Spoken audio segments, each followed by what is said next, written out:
Good evening, everyone. Thanks for joining us for tonight's edition of Wave Extra. I'm Jose Sosaya here in the Wave Now studio. Appreciate you joining us through the myriad of ways you can connect on our social media channels or, of course, on the Wave Now app on your smart TV. It is 8:05 on Monday, August 18th. A lot of stories to get through tonight. Appreciate you, as always, spending the time to kind of not just necessarily unwind, but to go take another look at today's big stories and also take a wider look at what's going on across the Louisville Metro, in the Commonwealth, or Southern Indiana, just across wherever our backyards and our homes are. And of course, the mix of stories that some are, absolutely disturbing, and others just letting you know there are some good things happening out there in your backyard, in your community. And to that point, we're going to begin with perhaps just the most disturbing of the stories. And really, it comes down to some allegations we've been describing here in the newsroom, at least, as stomach churning. If you remember that initial breaking news from Friday in the case of a murder and a crime scene that police discovered in Jeffersonville. And today, we got a copy of court documents where the accused murderer is caught on camera holding who police say is his own father's head in a bag. So new tonight, detectives, prosecutors saying they've established that they had the probable cause to arrest 33-year-old Bryce Winnecke, based not just on his own mother's words and what detectives gathered from her witness testimony to police, but also a security video, which they were able to unlock and take several pictures of. And so that was part of what I've been working on myself in the afternoon to not distill, but to sort of focus in on those more disturbing allegations and details that police have been able to piece together in their investigation. So the affidavit does lay out a timeline. Jeffersonville police have so far of a pretty gruesome crime. Detectives, though, they come into the story once they got a call from 33-year-old Winnecke's mother on Friday morning. And what you're looking at, again, is the crime scene as it was playing out and active. The documents, though, tonight telling us that this mom let dispatch know she couldn't get in touch with her ex-husband and that she feared her son, quote, might have hurt him.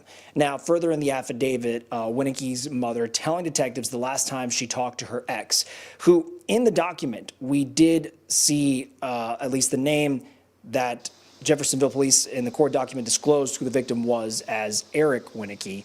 The last time the mom or the ex-wife talked to Eric Winnecke was Wednesday at around 10 p.m.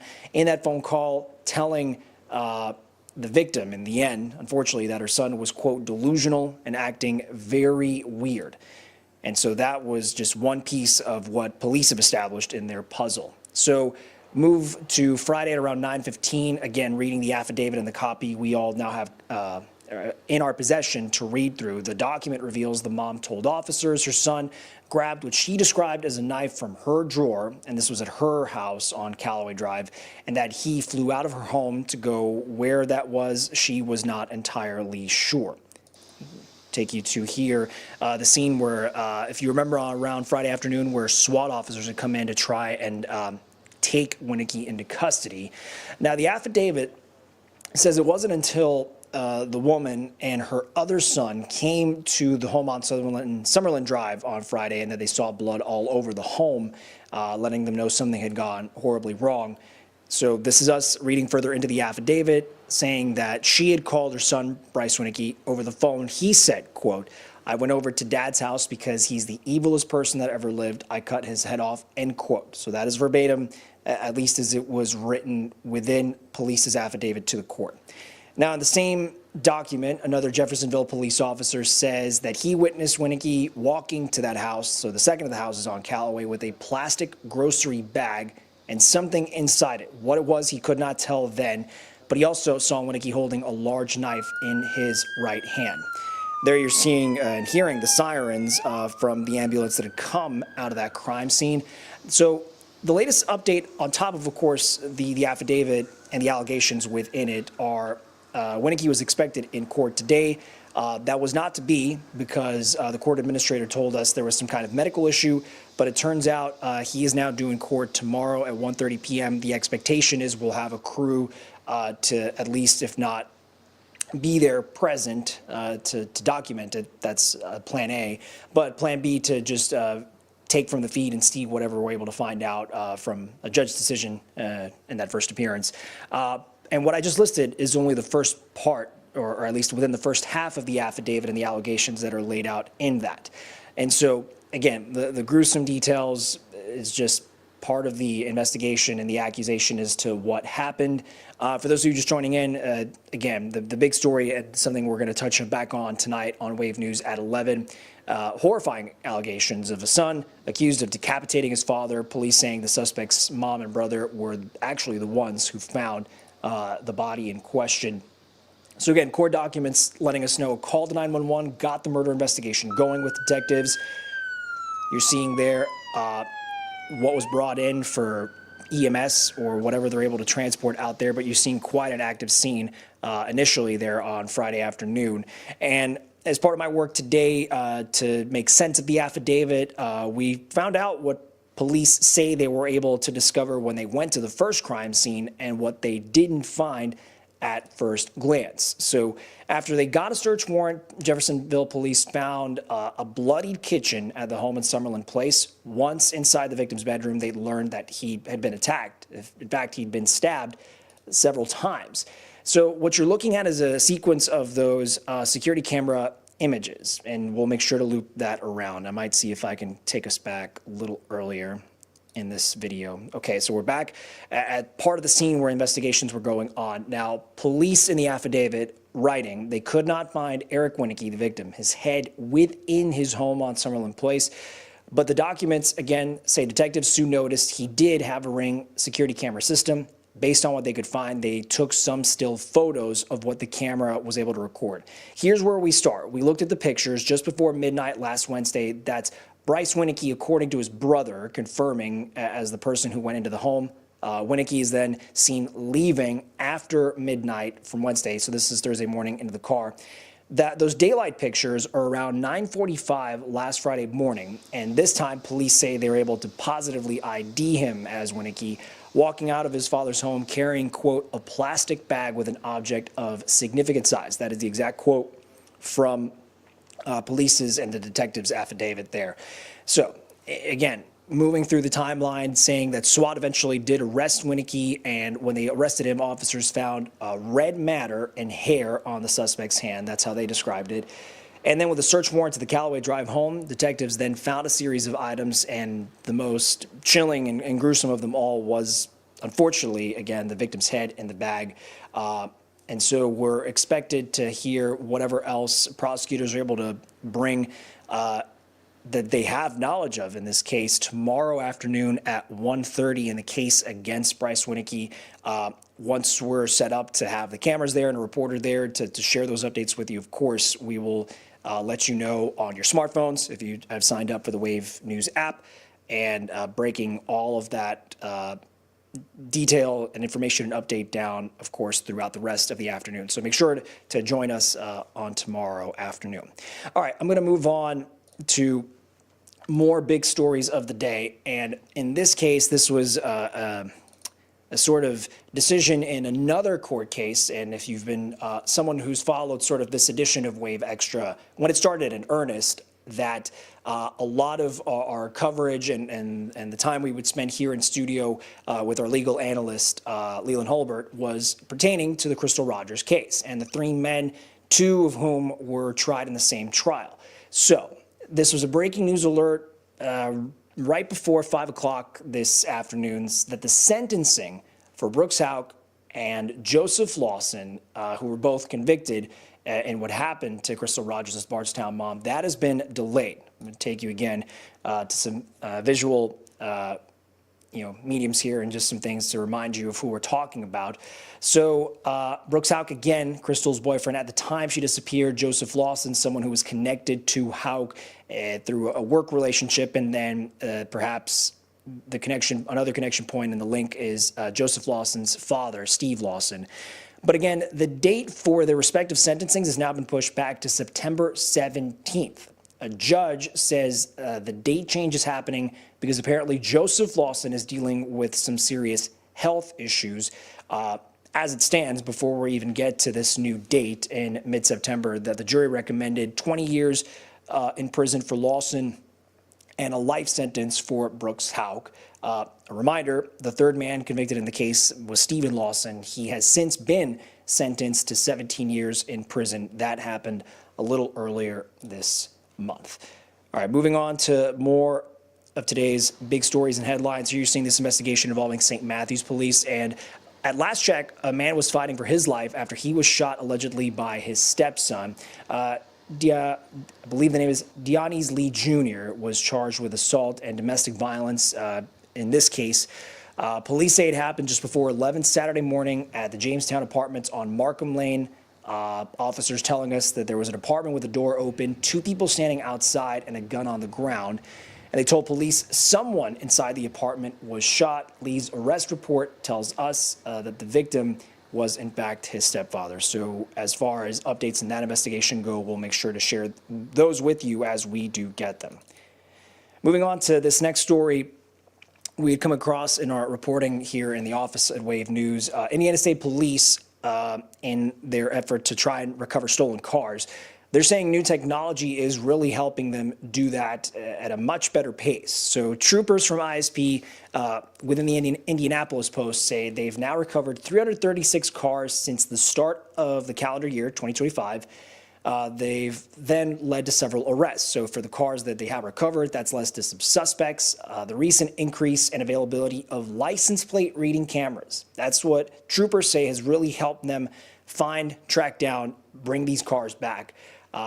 In fact, one squad within the agency is now credited with recovering almost 200 of these stolen cars. This is a squad made up of 13 troopers, 2 supervisors, who, based on the reporting, they alone have put in more than 300 people in jail, each for different ranging criminal charges just this year alone. But again, a big emphasis on how the license plate reading cameras have really helped them out in this particular effort. Bringing us back into the studio, this was another story we were hoping to gather and let you know what was going on as far as a conversation that would have happened tonight regarding the reimagined 9th Street project. But by the time we were ready and planning to go cover that, we had learned that this public meeting had been canceled. So in the end, the scheduled meeting has not happened. It didn't happen. City leaders and community members were supposed to meet to talk about progress on the project. The big focus, of course, focusing on 9th Street, Roy Wilkins Avenue, Muhammad Ali Boulevard, and the Chestnut Street River Park Drive. The meeting has been rescheduled, so hopefully that will offer both parties or both groups an opportunity to come together and have that discussion. It's now set on the calendar for September 15th. Now, when the street project is finished, the area is hoping to offer a lot of different venues and offer events for people to come check out, art displays, space for new retail businesses, partnerships for programming. At least that is the loftier macro goal for whenever the project is fully completed. So something we will follow closely, to say the least. All right, everyone, at this point, as we're going through more of today's big stories headlines, we are going to touch on a lot and spreading out across different parts of not just here in our community, but across in Kentucky, and some other big stories we're going to want to touch on. Wrapping up, of course, with what's going on, in particular at the State Fair, because we know that is going on as well. Coming up after the break, new updates in this indictment against accused, a mother, and an awful story regarding the young boy who had disappeared in Breathitt County, and he'd been discovered, and a lot of chilling details that police have since been sharing, and there's more to share with that. So we're going to get reset, just sharing that with you all as we're going to take a very quick commercial break and be right back on Wave Extra.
Welcome back into Wave Extra tonight. Folks, it is 8:22 in the Wave Now studio.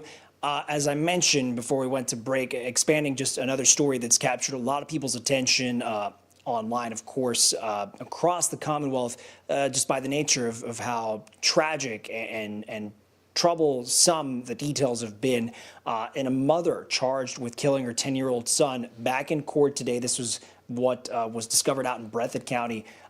And this is the woman's name, at least charged. Felicia Gross's manslaughter charge now upgrade to murder after we learned she is going to be indicted. Just moments later, we were then told her husband, Joshua Gross, was also being charged in the death of 10-year-old little Jaden Spicer. We're going to share the latest report from Alyssa Williams. She was there to watch at least the indictment itself unfold, and she has this report. I went into what many thought was going to be a preliminary hearing for Felicia Gross this morning to learn that this case had already been forwarded to a grand jury and that she, along with her husband, Joshua Gross, were indicted on numerous charges regarding the death of Jaden Spicer. On Tuesday night, I told you that Jaden was now in good hands and that we were going to take care of him. Today is the next phase in that promise. After several moments of back and forth in the courtroom, Commonwealth's attorney for the 39th District, Miranda King, shared Felicia Gross was now charged with murder. Then she revealed another important piece of this case. In addition to their action against Felicia Gross, the grand jury also saw fit to return an indictment on Joshua Gross. Joshua was charged with complicity to murder, complicity to falsely reporting, tampering with physical evidence, abuse of a corpse, and 2 counts of complicity to witness tampering. WKYT was the only camera to get exclusive video of Joshua in custody Monday. Everybody probably had in mind that he was part of it. Community members like Ronna Canese, Savannah Pratt, and Leona Prater have ties to Jaden's family and have been following this case since the beginning. Now, they hope to see that justice will be fully served. I feel like this is the perfect representation of like whenever you're a kid and you think that monsters live under your bed, but really they walk amongst you every day and you just never know. Court officials say both Felicia and Joshua will be arraigned in September. In Breathitt County, Alyssa Williams, WKYT. And a note on the investigation, it's not clear just yet why Felicia Gross's charge was changed to murder or exactly the circumstance or the probable cause offered by prosecutors, whatever their argument was to have Joshua Gross charged as well. Kentucky State Police in this reporting do say Jaden's autopsy results, they should be out in the next upcoming weeks. That will give us a better idea of what he was given before he died and is also an estimated time of his death. So moving on now to a story that has been understandably so in the limelight and will continue to be moving from last week into this week. That LMPD, though they have not shared an exact number, they are saying, if you remember the breaking news of that deadly bus stop shooting on 10th and West Chestnut and Rhodesia Williams and what happened to her holding her little girl, that there were multiple children who were at that bus stop at the time when the shots were fired. And so as part of understanding the impact of the consequences of that, our reporting team, our Fernando Garcia-Francescini, he spent some time today talking to mental health experts that say for a child, witnessing this or even hearing about it can have a profound impact on their own mental well-being. And so that's what Fernando set out to do, to talk to counselors to understand what's going on. And to that end, JCPS and local organizations have told us they've been providing counseling, mental health services for kids following what happened with the shooting at the bus stop.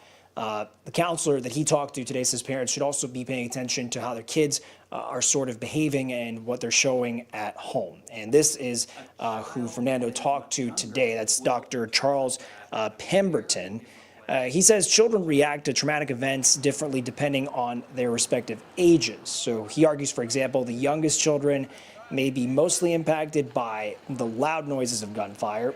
Older children may be more impacted by the fact that a kid like them lost their mom.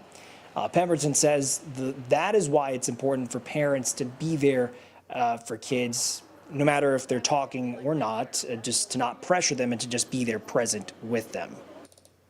It's not always about what you say, it's about just taking the time to really be there versus being on your phone or preparing dinner or other things. Just take those moments and really be there for your child.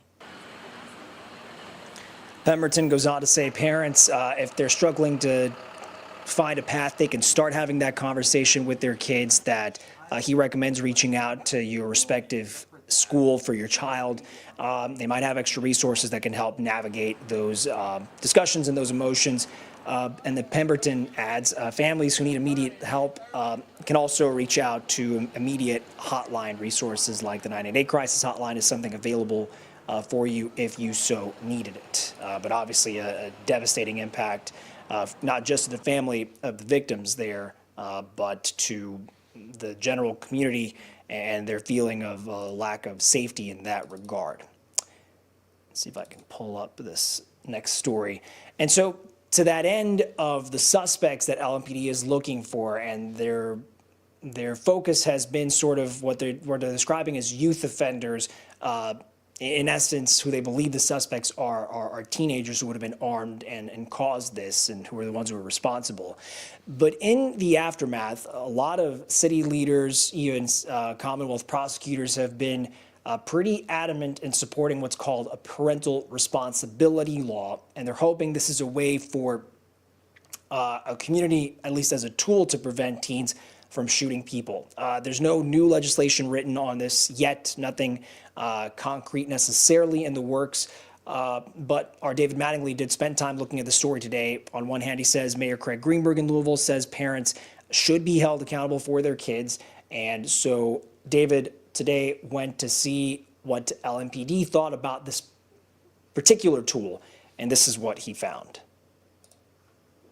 There is no legislation being written yet, but already the biggest questions about parental responsibility focus on a parent's lack of action before their child pulls the trigger. When should a parent be prosecuted when it's their child that commits a violent crime? The now popular question reveals a level of frustration among those trying to keep the peace, and the belief that not only is the problem of youth violence rooted in the availability of guns, but it also comes from parents who turn a blind eye or who don't seek help. If you choose not to and you continue down this path, there can be severe consequences. So trying to find a way to make that work legally, that would be important for us. LMPD Deputy Chief Emily McKinley speaks for department leadership that was already on record blaming poor parenting during a summer rise in youth violence. But it was the state's prosecutor who upped the ante, calling for a parental responsibility law. This is not an attack on the good people who live here. This is a targeted approach for those in the community who don't feel outraged. Commonwealth's Attorney Jarena Weathers wants a law that focuses prosecution on extreme cases of parents who allow violence to happen. This is us needing to go after those who think that their kids' acts are okay. But what that will look like in black and white if a law is hammered out is unclear. Mayor Craig Greenberg is adopting a hopeful posture of wait and see. So I'm interested in learning more about this, but I definitely support holding parents accountable for the actions of their kids. And so I'm curious to see what the specific legislation will be. Meanwhile, House Majority Whip Jason Nemes says the issue is worthy of a serious discussion in the legislature and has his full support. Nemes says one difficulty in writing legislation like this is coming out with a bill that doesn't go too far. David Mattingly, Wave News. Appreciate everyone checking in with us tonight on Wave Extra. You're seeing just the breadth of the stories we're covering to start the week, important issues and stories that matter to you. And coming up a little later in this hour, we're going to discuss issues regarding school and the budget and what that implies for your kids' ability to go about what they are there to do in school if they're a JCPS student. And an update, if you missed it perhaps from last week, there's a story out of Jeffersonville about a hit and run that derailed a couple's plan to tie the knot. The groom and his best man in this case both hurt, but they've survived. They're recovering. I'm going to show you the latest update from our Julia Richardson and just checking in on how they are doing, and one parent's words as a lesson for the driver who was involved. So that's something we're going to have for you. Stick around. We'll be right back after this commercial break on Wave Extra.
All right, everybody, welcome back. 8:34 here for tonight's edition of Wave Extra. Take a look at our view. Pretty fun one from our SkyTrack network. This is our South Louisville cam with a pretty high up perch at the fun and the midway rides, swinging away at the Kentucky State Fair on the outside of the Kentucky Expo Center grounds with the wings, the Expo wings in the background. But the lights are on, means the sun's starting to set slowly but surely. Feeling kind of warm out there, the 89 degrees. Our last check from our tech we have in here. There we go. Pretty fun to see. By the way, as a reminder, if you're hoping to come say hi to us, we're going to have the Wave News booth table in South Wing A. We're going to show you a graphic, a reminder of that before we wrap up tonight. But we'd love to see you out there tomorrow afternoon. So just enjoying what is a great tradition. Of course, when the weather permits and you could stay hydrated, but just enjoying a nice night out there on the Midway at the Kentucky State Fair. All right, touching on more stories as we wind down on this Monday. JCPS leadership says they could soon have to make some changes to their spending, and we were there to sort of listen in to what was going on. Now, this is the first meeting what we're talking about of the Revenue Advisory Task Force within the district. This is where leaders discuss ways to avoid future financial shortfalls. The district says it really has run out of nearly $500 million of federal COVID relief funds. If you combine that with now a reduction in state funding, leadership says it is what they have to do is try to get ahead of the deficit. As part of the meeting where we tuned in to listen, new Superintendent Dr. Brian Yearwood says what they want to do is make sure the budget is stable so that students do not bear the brunt of those consequences. Because it's important to me, just as we want to have an excellent educational environment where students are growing and learning, that must be complemented by a budget that can sustain, a balanced budget, one that can sustain for years to come. So with our committee, we're looking at a variety of things. We're looking at taxes, tax rates. We're looking at ensuring that our finances are in order. And I believe there was an update, or at least a proposal to change some tax rates coming up. The task force, meanwhile, is set to meet again in 2 weeks. For that specific proposal, I believe we'll be able to touch on that. I'll remind myself to make sure we discuss that tonight on Wave News at 11, as far as finding their solutions to maintain the budget and their priorities around that. All right, bringing you back into the studio. This is a story that could have had a much worse ending, and so thankfully there is, something to look forward to for not just a groom, but his best man in what was supposed to be a couple's wedding. But both the groom and his best buddy hit by a driver out in Jeffersonville before the wedding could even happen. 2 weeks later, a little over 2 weeks later now, community has rallied behind the family. They've raised $65,000 to cover what might be some really serious medical bills. This was a reporter, Julia Richardson, wanted to dig into to further see what's going on. She ended up meeting and talking to one of the victims' dads for an update on their recovery, talking about how this was a drunk driver that hit both of these men in the early hours of August 1st.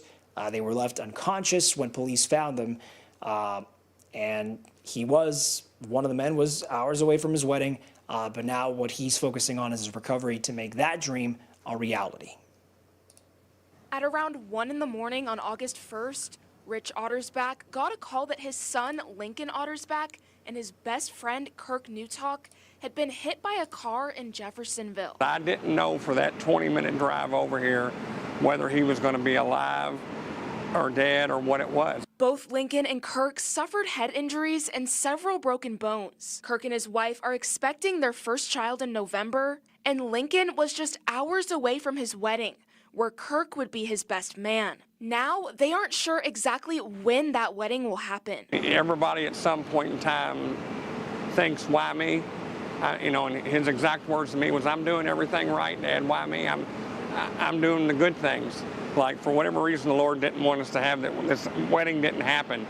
But when that time comes, I think especially the kids will go, this almost didn't happen. But Ottersbach says despite the disappointment and anger over the situation, both Lincoln and Kirk have gotten a lot of support. Friends started a GoFundMe, which has raised nearly $65,000. There's so much support.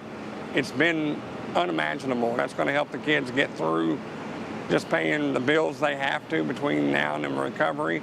There's been a lot of people reach out and donate things. That goes a long way to where as parents or Lincoln's fiance and family members, we don't have to worry about those things. Jeffersonville police found the driver they say hit Kirk and Lincoln and identified him as 30-year-old Benjamin Fox. Police say Fox was drunk at the time of the accident and is now facing several charges. Ottersbach says he is just thankful both men are alive and hopes this close call is a lesson, not only to Fox, but to others who have considered getting behind the wheel intoxicated.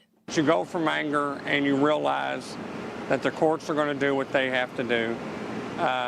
And I don't wish ill will upon the driver, Ben Fox, but he's going to pay his due through the court system. And I hope he learns from it. I hope others learn from it as well. All right, thanks to our Julia Richardson for that report. She also learned Lincoln Ottersbach. So he's at a trauma center in Louisville to recover his friend Kirk at a facility in Indianapolis, and that, at least based on what the discussion was there with Julia in the interview, that Lincoln was hoping to go back home at the end of this week. So that certainly is the hope for the family.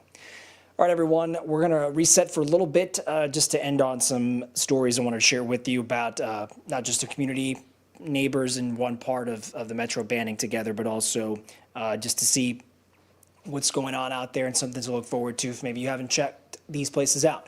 So we're going to reset to do that and take a small break right here on Wave Extra. We will be with you shortly.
All right, everyone, here's another great live look, spinning Ferris wheel type rides there from the Kentucky State Fair. Thanks to our SkyTrack camera and the network, this is the view from the South Louisville location. Just enjoying seeing all the lights out there. Weather's not too bad with the sun coming down. A reminder, by the way, that the State Fair is going on until the 24th. With that, I want to show you some pretty cool sights here. What else is there? Perhaps not as emblematic like the fried food, but there's another kind of food. The winners selected for this year's Largest Pumpkin and Watermelon Award. And there you have each one. The annual contest weigh-in happened Saturday, showcasing some of the heaviest homegrown produce in all the Commonwealth. So you saw this year's champions. One is the massive 1,600-pound pumpkin. Josh Monin grew this pumpkin. And the largest watermelon you saw there real quick came in at around 258 pounds. So a 1,600-pound pumpkin, a 258-pound watermelon from Nick McCaslin. Now, new this year, there was actually a higher premium payout for the first place largest pumpkin. This year, that payout increased from $1 a pound to $2 per pound. But the condition was if the first place pumpkin did weigh over 1,000 pounds. So congratulations there, not just to Josh Monin, but to Nick McCaslin for at least the hard work taking care of these rather unusually big pieces of produce. I want to show you this reminder, by the way. I said earlier in this hour that there's going to be a Wave News Day. That is tomorrow at the Kentucky State Fair, Tuesday, August 19th. Come by and say hi to us, chat for a bit. We've got some free souvenirs and swag to give away from 10 a.m. until 5 p.m. Something to look forward to there for sure. All right, at this point, I'm going to set up the camera in here. And so with that, what I was going to do is set up a story for you all, another one from our Julia Richardson. And so this one is sort of in the vein of neighbors making the best of what's a awkward or just a situation where things have just been neglected, and hopefully someone would step up. So these are family and friends of people who've been buried at the Louisville Cemetery on Poplar Level Road.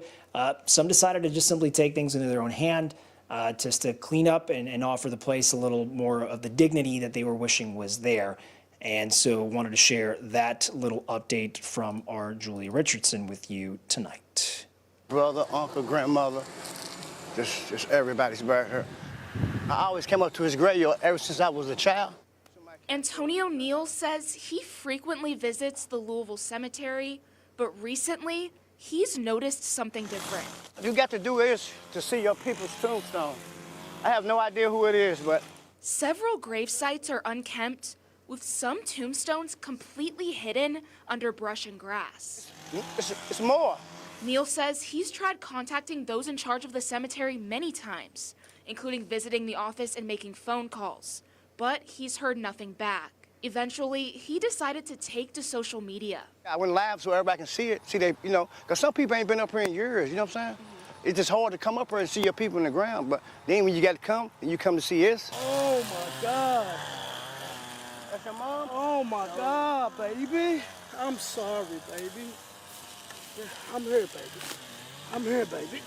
Yeah, this is unacceptable, man. Dozens of people answered Neal's call for help and participated in a cemetery cleanup Sunday afternoon. We need a lot of help, yeah. Tammy Fletcher's brother is buried in the Louisville Cemetery. You know, my brother was older than me, and I always said I was going to take care of him and come out and see him, but the day that I came out and see him, I was just very upset because I just didn't expect to see all of this. So it's very emotional. Today's cleanup was the first of many. Fletcher says she and several others are committed to taking care of the cemetery themselves until there is a more permanent solution. It takes a village to be able to make things better, so, but it needs to be taken care of some kind of way. So it's just tough. And our thanks to Julia Richardson for checking in on this story and sharing what community is out there trying to make the most of a situation where they're trying to give a little bit of dignity and peace there. A reminder for the latest updates on headlines, the biggest stories of the day. You could see just how quickly updated those are. Not just, stories we've been following for some time, if not years, pertaining to the Crystal Rogers case, of course. Last week's, grisly revelation in what happened in the investigation Jeffersonville police are looking into, the big national, international stories as well. All your top headlines, they're very easy to grab on the wave3.com homepage. And as a reminder, for if you haven't done so, a great way to set up those alerts is on the Wave News app, the Wave Weather Now app, also great. Even if we're just talking about the heat, but good to know whenever the storm team tracking is something that is to keep you safe and informed as you're going about your day. Hope you join us later tonight on Wave News at 11, where you'll find myself, the storm tracking team, our reporting team, gathering all the latest information on your forecast and the big stories of the day as you wind down your night at the end of the night with us. Thanks again for joining us. It is 8:50. I'm Jose Sosaya in the Wave Now studios. Hope you have a good night, folks.